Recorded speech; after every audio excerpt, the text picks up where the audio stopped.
Hey man, it's me, Kevin Smith. Welcome to the Grow Tent, everybody. You have found the best growing channel on YouTube, man. The place where we simplify the approach for you so everyone can learn how to grow. We make it so simple, even I can understand. So I'm going to listen and learn right now.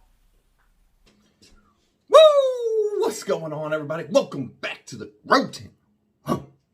We got a great episode for you today. Today we're talking about how many plants. This is probably one of the questions I still get the most of, like, hey, I got a 2x4, how many plants should I run? I got a 5x5, how many plants should I run?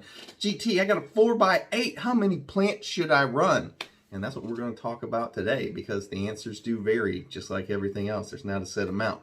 But first, guys, always remember, we got to do the intro part first. If you could like, comment, and subscribe on the video, it's always a gigantic help. Also, if you could watch the full video, that helps a ton also, because it boosts our watch time up.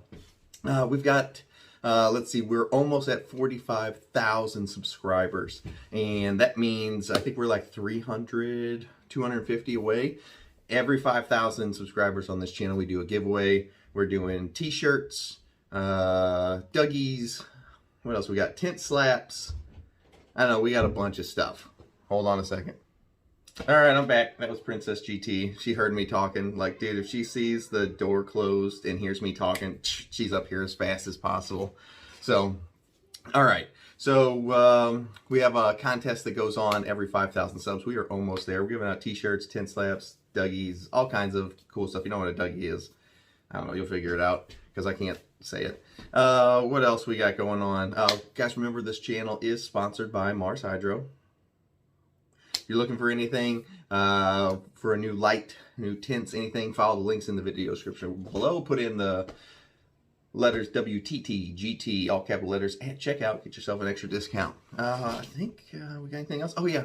Once again, we're going to be doing a huge 420 live stream. We're going to be going, I think last year we did it for like 8 or 9 hours. It was all day. We gave away tons of stuff. We're doing the exact same thing again this year.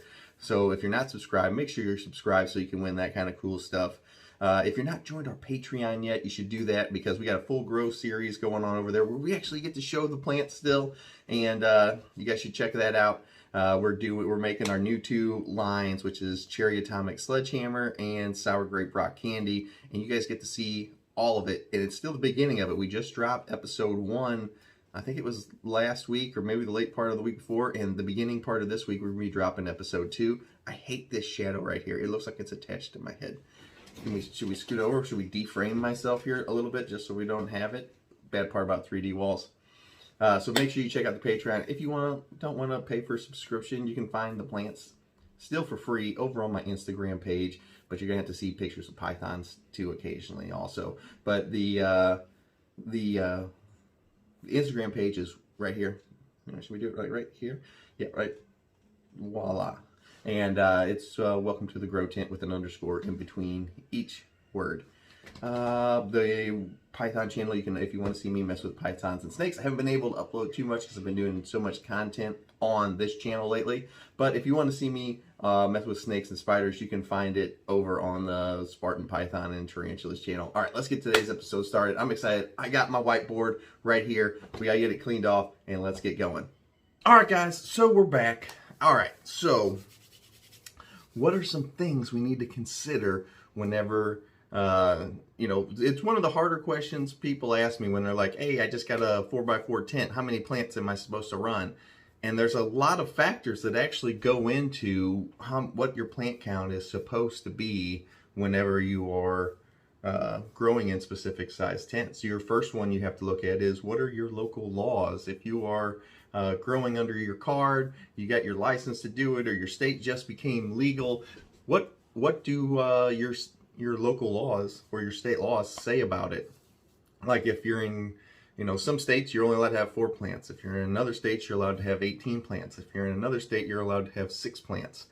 So what do your local laws say about it? If, you know, if you're trying to stay legal, then you want to stick to that. So if your local laws say you can have 4 plants, then you're going to grow 4 plants. And I don't care if you've got a 4x8 or a 2x2. I wouldn't recommend putting 4 plants in a 2x2 unless you're trying to do like a little mini sea of green or something.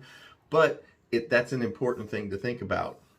Or if you just don't care, then this part you can just completely ignore. But a lot of people do care, and they want to stay within the laws of wherever their locality is. So that's going to play a big factor. That's actually the first factor that's going to come in. The first question I ask, I say, are you limited to your plant count from your local entity, or do you care? And that is always my very first question, because if you don't care, then it just throws that part out the window. The next thing you're going to look at is your tint size. And what we're actually going to do at the end part of the video is we're going to get the whiteboard out, and I'm going to show you how I do my layouts of my plants and their spacing based on the tint size and the number of plants that I have in it. So I'm going to give you some layouts at the end of what I personally do and how I lay out depending on the number of plants I have and the size of the tent and the shape of the tent, because it all matters. What else we got? Guys, your workload. That's something that you need to think about. If you are a person that has a hard time, bending down, getting on the ground, laying underneath the plants, the more plants that you have, it increases the workload tenfold every time you increase, the number by one. So if you are looking for less work, which that's the way I like it, I like to do as least amount as possible, as you guys know from the videos. If you're looking for less work, but with less work comes longer veg time, because you have to get the plants bigger to fill out your space.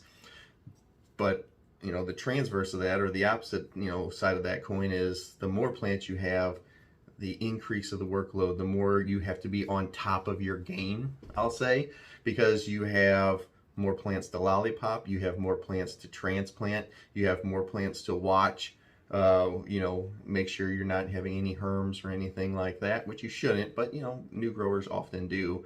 But you have more that you have to look out for when you're putting the trellis up. It's a ton more things to look out for whenever you're running more plants. And the where I want to transition to is, people think more plants, more product, more end yield. But I can tell you right now, whenever we're growing indoors in these limited space tents, I can get the exact same yield off of 4 plants in, like, let's say a 4x4, as I can get off 6 plants in the exact same space.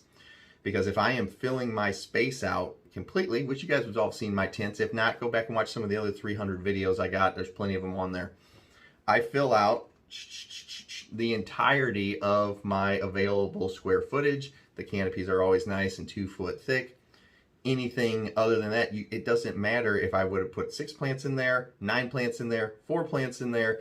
If I have filled out my given space, I get the exact same amount of end yield, no matter what the plant count is. The only thing that changed was the amount of work I had to do or not have to do versus the amount of veg time I had, because the lower the plant count, the higher the veg time goes. Think of them like they're on a seesaw. So on this time, you have your veg time over here and you have your plant count over here. As your plant count goes up, your veg time goes down, because you have more plants, so they'll fill out the space faster. But as your plant count goes down, your veg time goes up, because you have to veg those plants longer to fill up the same amount of space. But your workload does go down. The things you got to pay attention to does go down, because you don't have as many of them to watch. Think about if you're dog sitting and you've got 2 dogs versus 5 dogs. That's a lot of walks over on the right. Not nearly as many walks over on the left. It's a silly analogy, but he kind of gets the point across. What else we got? So we need to talk about your tent size versus your pot size. So the size pots you're wanting to run is also going to affect the plant count you have.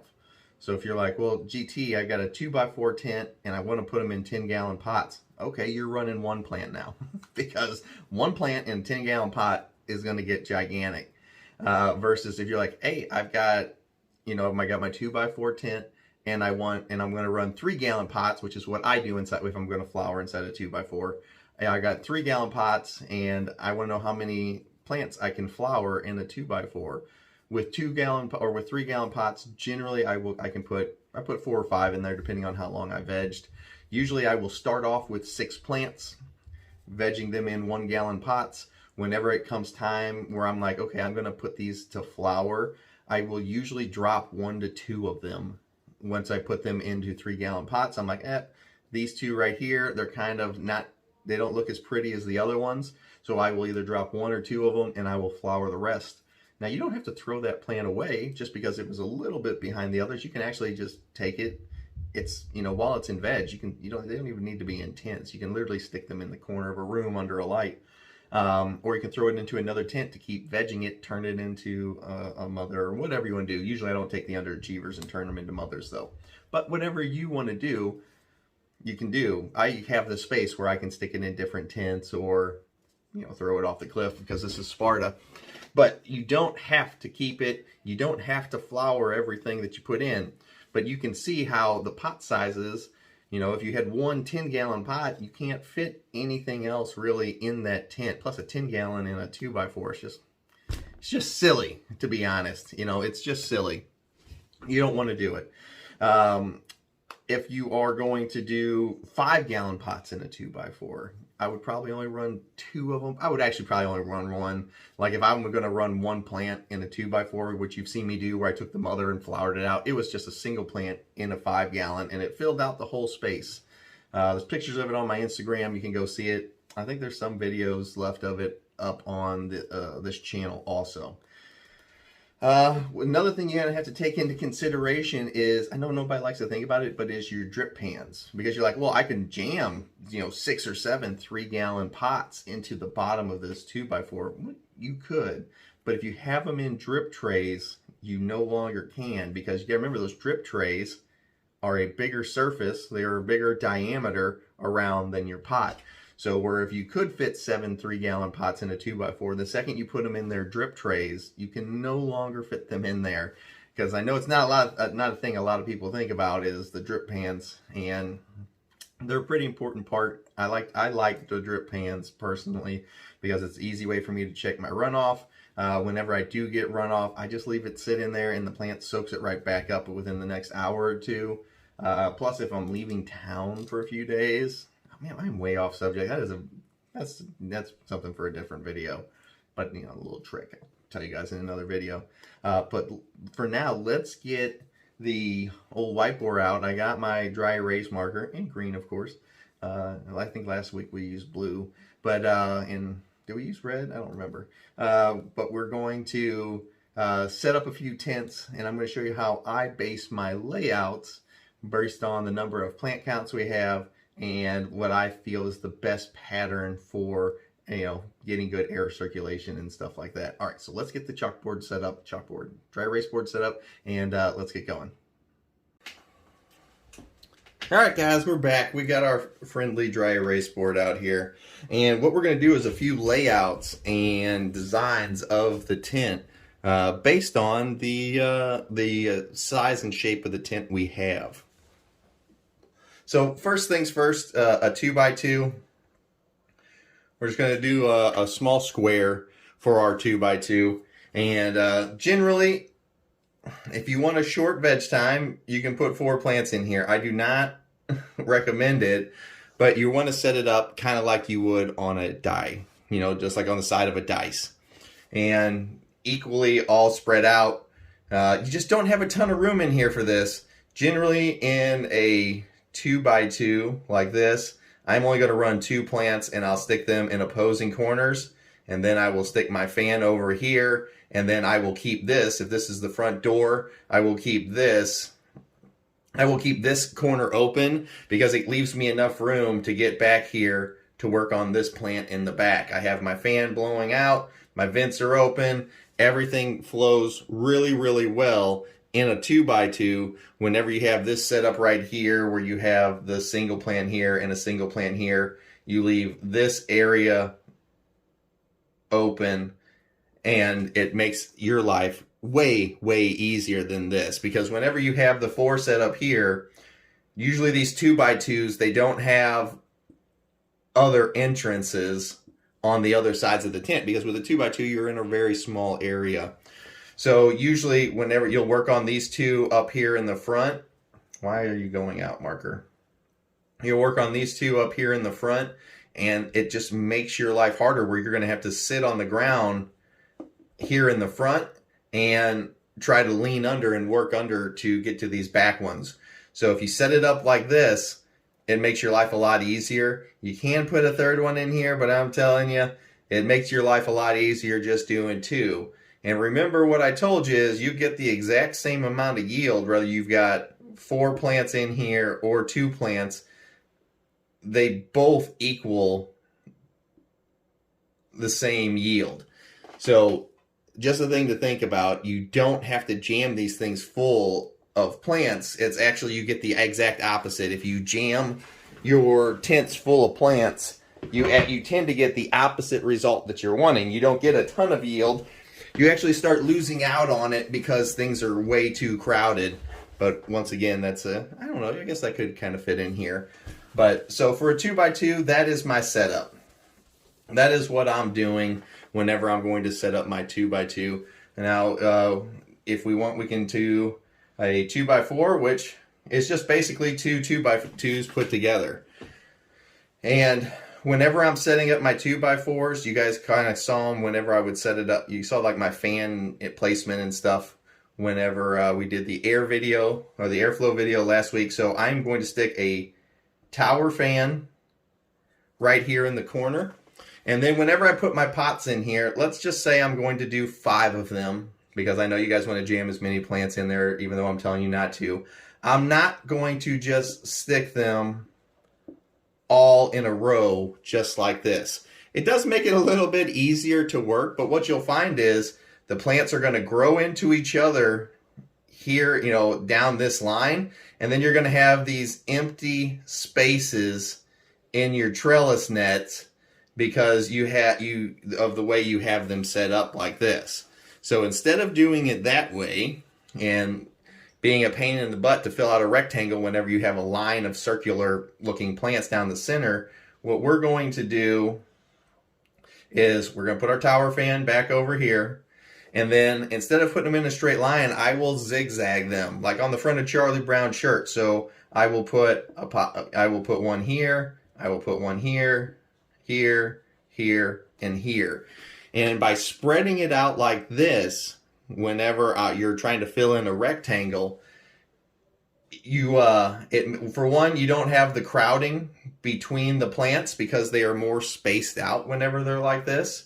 As far as airflow goes, when the tower fan is blowing this direction, it makes it way easier for this air to get to this side of the tent through the plants rather than they were all straight in a line, which that'll bring us back to, you know, our airflow and preventing powdery mildew.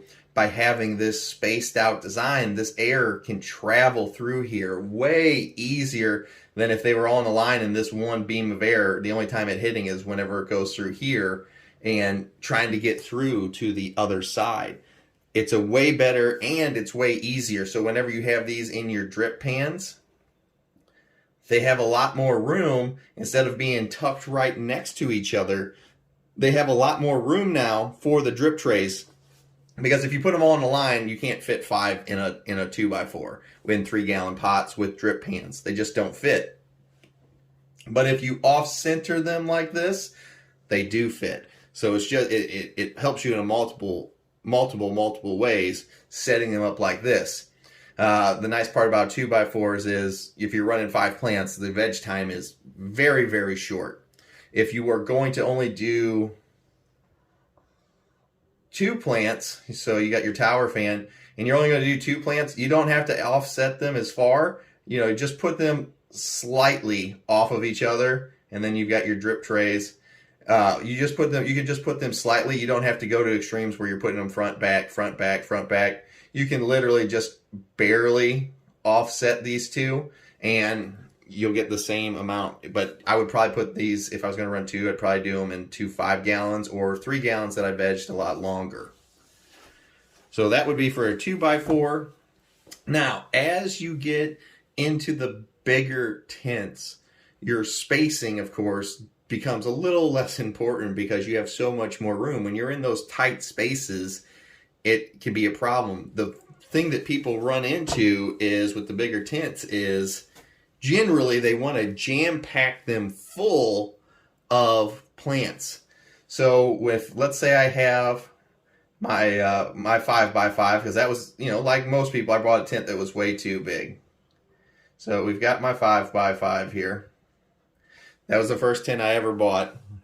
And of course it only had one opening. So that was really fun trying to work on these plants back here, which some 5x5s still only have one opening. If you're looking at a tent that only has one opening and it's this big, do not buy it. So we've got the 5x5 set up here, and we've talked about, I'm going to have my tower fan right here in the center, and it's going to blow out, the 180 degrees. And then over here, I am going to have my floor fan, which if you guys need a refresher on what I'm talking about here, I'm going to put my floor fan in the corner over here, and that's my under canopy fan that I will turn on at a later date once the canopy fills in, usually around the end of 3 flower focus grow tent. So this is your pre-layout before you've even stuck any plants in here of what your layout on your floor looks like and your available space to put stuff in. Now, once again, whether I put 4 plants in here or 9 plants in here, my yield is unaffected because I grow by the space, not by the plant count. The only thing that changes is your veg time. 4 plants, trying to grow only 4 plants in a 5x5 and fill it out, you're looking at a 10 to 12 week veg for most people that, the average rate of, how fast they can get their plants big. But with 9 plants, you bring that veg time down to around 4 to 5 weeks, as long as you're not slowing them down and overwatering them and stunting them. See, I got overwatering in here. I know some of you were wondering if I could do it, and I did it. So if I am going to put 5 plants into my 5x5, the layout I am going to go with is that just the same as the one on a die. So I am going to put 2 here, I'm going to put 1 in the center, and then I'm going to put my 2 up front. What this does is this leaves me my room to get in here to work, because if you only got 1 empty, you only got 1 opening, you are going to have to lay down in this tent because the canopy is going to be full, and if you don't put 1 right here at the door, it leaves you access to where you can lay down and kind of snake in here, because you are going to have to work on these plants in the back. And the less plants you got to work on the back, the better it is and the easier it is on you. You're also going to have to water those plants in the back, and if you leave yourself a little area to kind of step into, it makes this way easier. Or you could just get a tent that opened in on the sides and make your life, and has these hatches on the back. The only problem is these hatches are usually up at like waist level, and whenever you've got an entire canopy full of stuff, you can't work on the underside of the plants, and usually this front is the only one that opens up low enough. Or if you have a certain extremely expensive branded tent, they open up 180 degrees all the way around. It makes it very nice because you can work on the whole area on ground level. So if I was going to run 5 plants in my 5x5, that is my setup. We're going to use the same 5x5.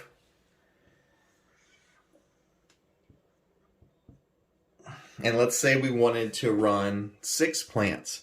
Now, I know you're like, oh, well, he said to use it just like a die. Well, not really. So we got our tower fan here. We got our floor fan over here. And instead of running 6 plants like they would be on a die, that's not very optimal, because then you got all this dead space in here that you're going to have to try to fill in by leaving them like that. So instead of doing it like a die, whenever I do my 5x5 and I have 6 plants, I am going to do them in rows of 2, and I am going to cross stack them again. So we got our tower, we got our floor fan. I'm going to start over here in this corner and do 2. I'm going to go in front of the tower fan and do 2. And then I'm going to go back this way to the left, and I am going to do 2. It opens up a few things. We will get coverage faster over the whole of our tent instead of doing 3 and 3 and then trying to fill this giant middle in. Whenever we cross stack them like this, it makes it way easier to fill in these smaller dead zones. Plus, whenever we leave, we're going to leave our spot up here, so it makes it easier for us to get into the tent because there was no plant here, and it gives us an easier walk around so that we can access the tents easier. Now, I'm going to tell you, this one over here is still going to be a pain if you have no other entrance except for this one in the front. If you don't have a side entrance, this plant over here is not any fun because 5 foot by 5 foot is 25 square feet. It is a decent, and this is the complete opposite corner of it. It is a decent crawl to get back there, and you are going to have to snake through your plants to keep it lollipop. Because remember, we lollipop once a week from week 2 of flower through week 7 of flower. We keep that bottom clean, and it makes that one not fun. So that is my preferred method for a 5 by 5 with 6 plants. If you are going to do a 5 by 5 with 9 plants, you really don't have a choice. It's just you do your rows of 3 and you jam them in there. It is a lot of work, and I don't recommend it. It will get you through veg extremely quickly. If you got if you're a person with a ton of energy to burn, and you really like crawling around on the ground, because even if you do have these other open sides, the plant count is so thick down here, you are going to have to lay down and crawl under here to get to these center rows. It makes it a rough day, but you can do it. But as I said, you don't get any more yield whenever you're filling the tents up by doing that. Now with your 4 by 8s, get your 4 by 8 here. I like to treat my 4 by 8s. I like not to think of them as just one giant area, but I will break them down and then just treat them like they are 2 4 by 4s. And I will actually run them individually just like that. So I don't think of it as just one giant rectangle. Whenever I have a 4 by 8, I break up my tent design like they are the 2 4 by 4s. So I will have my tower fan on each end. I will have my floor fan on each end, just like it. And that is how I will set up my 4 by 8s before I've got any plant count in there. And you will find that it will make your life a lot easier whenever you think about it like this, instead of like, oh my God, I've got this giant space I've got to fill. How do I do my plant layouts? Blah, blah, blah. If you just treat them like they are 2 4 by 4s on each side, it makes doing your plant layout way less stressful. So I will just put 1, 2, 3, 4 plants on each side and call it a day. And I will just lay them out like they are in a normal die. And then it literally takes all the guesswork. Now on my 4 by 8, I actually have only 3 plants in my 4 by 8 and we gave them a giant haircut, but I have 1 plant over here that was a giant mother, and we're flowering out, and the 1 plant fills up the entire space. And then I have 2 mothers over here that we've been spraying colloidal silver on, and they are really running out of space, so they kind of overlap like this. I gave them giant haircuts and then closed everything up with bamboo stakes to kind of try and hold them together. But we are really having a problem in this area right here because the mothers are gigantic, which is, if you're on the Patreon, you're going to be able to start to see why you never flower out mothers indoors in a shortened tent, and you always put them outside. So those are my layouts. Now, if you were going to jam, this is the problem you're going to have if you are one of those people that like to jam a ton of plants.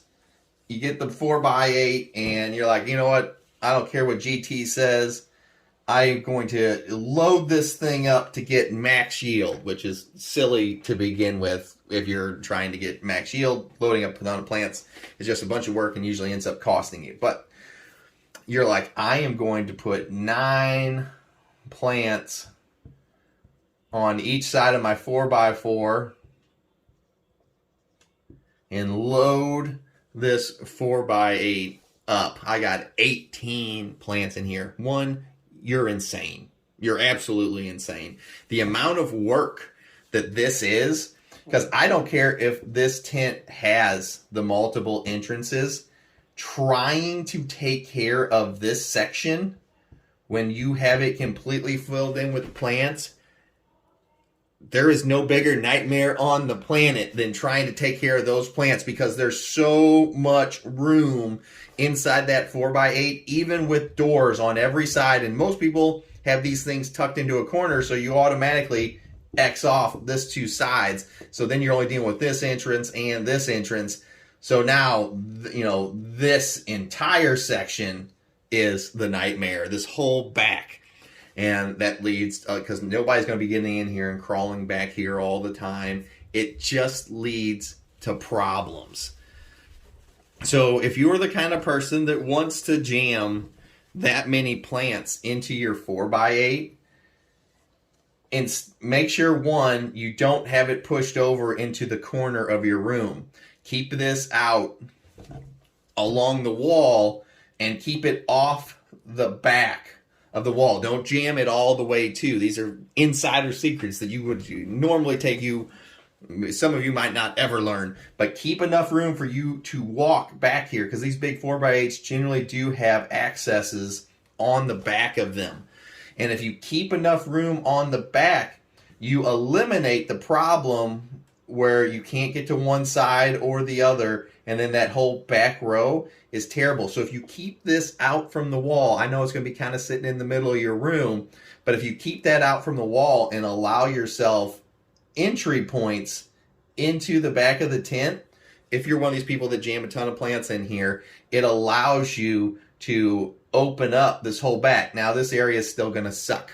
This is the suck zone. That area right there is still going to suck whenever you are trying to access it with a lot of plants. But if you keep it off the wall and out of the corner, you will have a much better time if you're doing a high plant count in a big space, to where you can access it all around. Even the cheap 4x8s, they generally have access points on all four sides, just because it's so much square footage.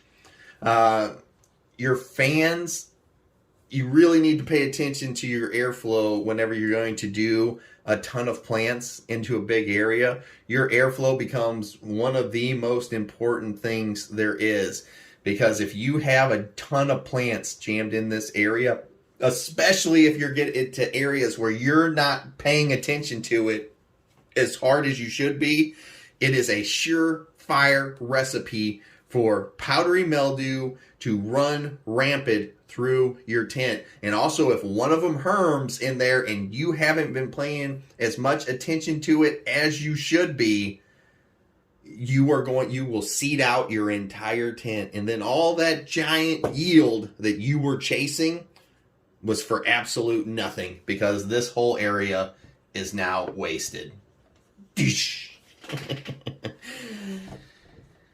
And all the work you wanted to do by putting on so many plants has come back and has bit you in the ass, just like it always does. So keep it simple, as always. We'll see you next time. Remember to subscribe. GT out.